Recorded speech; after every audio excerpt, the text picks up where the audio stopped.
si je fais le bilan de cette année, c'est un peu la saison des bilans pour les sociétés qui sont fin juin, elles font le bilan de l'année. En fait, on a effectivement, et toujours en prenant l'exemple américain comme miroir, hein, une société qui n'était pas une société à l'origine, qui s'appelle OpenAI, qui est complètement fermée, contrairement à ce que son nom indique, qui a sélectionné et même resélectionné son héros qui s'appelle Sam Altman cette année, hein, devant nos yeux ébahis, à la fin de l'année dernière, au moment de la crise. Et puis, on commence aussi à avoir, et c'est tant mieux, un retour de tout ce qui a été refoulé par le fédéralisme américain depuis Reagan, en fait, une nécessité de comprendre que c'est pas simplement un enjeu militaire qui est très organisé, c'est aussi un enjeu de société, tout simplement, autour des réseaux sociaux. On s'en rend compte parce qu'on voit les dégâts que ça provoque aux États-Unis sur les enfants. Et puis parce que l'IA, par nature, comme on le sait, c'est une techno générale, hein, General Purpose Technology, elle rentre partout. Cette semaine, on a annoncé que Barbie allait être enrichie à l'IA. Donc, les poupées vont être, comme on dit méchamment, vont avoir un cerveau. Malheureusement, c'est OpenAI. Mais bon, voilà. Et on est dans ce moment extraordinaire.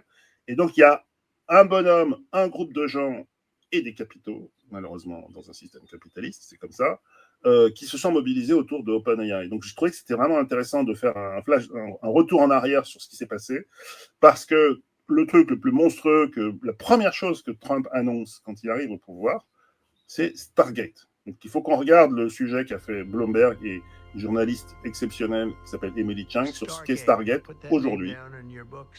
Because I think you're going to hear a lot about it in the future. A new American company that will invest $500 billion at Ça, on sent l'ancien agent immobilier qui bave sur les 500 milliards de dollars. Voilà, construction. Larry Ellison, Oracle, le Texas, qui est en lutte contre la Californie, hein. Les élus locaux. Petit G qui s'appelle Abilene, l'élu local, qui a la bonne Donc tête. c'est là où c'est implanté OpenAI. Voilà. Lui, il lui manque le Stetson, mais sinon, tu sais qu'il a des boots. Évidemment, le jeune premier, bien sous tout rapport, Sam Altman. Il tient à montrer qu'il dépense de l'argent dans des vraies choses. Voilà. Emily Chang, peut-être la plus brillante chez Bloomberg. Elle nous avait raconté les compagnons au début de l'année. C'est l'un des premiers sujets dont on avait parlé. Voilà. Et là, on se rend compte de la taille d'un des data centers qui construisent. Voilà. C'est la plus grosse infrastructure de l'histoire. Hein. À côté Nabucodonosor et les pharaons, ils peuvent se rhabiller. Alors, il adore Big Beautiful, c'est le truc que Trump adore, comme ses lois. Big Beautiful. Il a un problème de taille. C'est vrai. Et alors là, on a le jeune premier parfait. La croissance.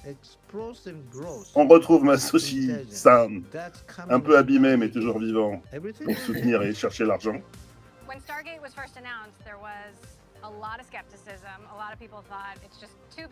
Ici, on voit que de l'industrie, hein, là.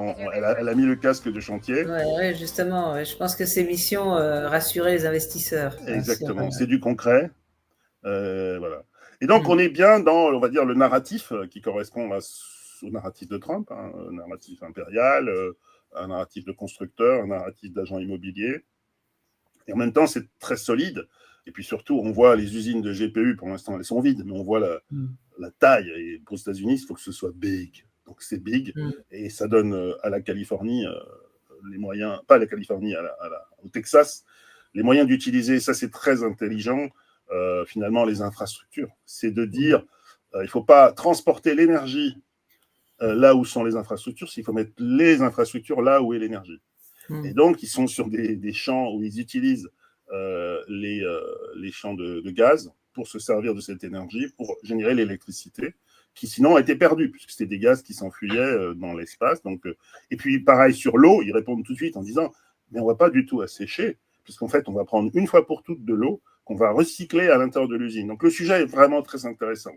Et ils répondent aux questions, et elle fait un vrai travail, je dirais, journalistique, et elle est en mission, mais elle fait très bien son travail, et on apprend finalement de tout ce qui va se passer dans les années qui viennent, parce que celui qui est à l'origine de cette orchestration, pour le coup, c'est Sam Altman.